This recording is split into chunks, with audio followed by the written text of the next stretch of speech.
একদিন আমার শাশুড়ি আম্মাকে আমি বলছি, মা জানো আমরা এখানে সবজি সব ফ্রোজেন করে খাই। তো আমার শাশুড়ি আম্মা যেন আকাশ থেকে পড়লো, বলছে সবজি, টাটকা সবজি না খেয়ে তোমরা বাসি করে ফ্রোজেন করে খাও, সেটা কি খাওয়া যায়? Hello everyone, welcome back to my channel Moni's 2 minute kitchen. আজকে আপনাদের সাথে শেয়ার করব আমি এই সবজিগুলো কিভাবে ফ্রোজেন করি এবং এগুলো কেটে কিভাবে রান্না করে খাই। এই করলার সবজিটা আমি 7 থেকে 8 মাস আগে ফ্রিজে রেখেছিলাম, কিছুই করিনি, জাস্ট বাজার থেকে নিয়ে এসে একটা ডিপার ব্যাগে আমি এটা সংরক্ষণ করেছিলাম। আজকে ডিপ ফ্রিজ থেকে বের করেই আমি এটা ধুয়েই কাটা শুরু করব। এটা শক্ত থাকতেই আমি কেটে রাখবো।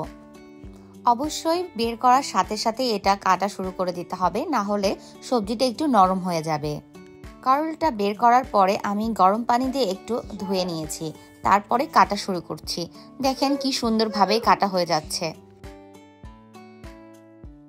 ঠিক একইভাবে আমি এই করলাটাও কেটে নেব। প্রথমে একটা চামচের সাহায্যে করলার দানাগুলো কেটে ফেলে দেব, তারপরে আমি এই করলাটা কেটে নেব। এখানে আসার পরে করলা ফ্রোজেন করে কিভাবে খাওয়া যায় সেটাও শিখতে হয়েছে।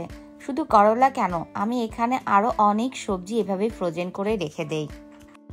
অনেকেই মনে করতে পারেন 7-8 মাস আগের ফ্রোজেন সবজি কিভাবে খাইছেন, বাট বিশ্বাস করেন ভাই, অনেক ভালো লাগছে খাইতে। আমি এটাকে ভাজি করেছিলাম। এই রান্নার রেসিপিটা আপনাদের অন্য কোনো ভিডিওতে আমি শেয়ার করব। আজকে শুধু ফ্রোজেন করা এবং কাটার ভিডিওটাই আপলোড করব। করলার ভাজির ভিডিওটাও আমি আপনাদের সাথে শেয়ার করব, যে ফ্রোজেন সবজিটা আমি কিভাবে ভাজি করে খাই। এইভাবেই আমি করলাটা ফ্রোজেন করি এবং যখন মন চায় তখনই ফ্রিজ থেকে বের করে কেটে নিই।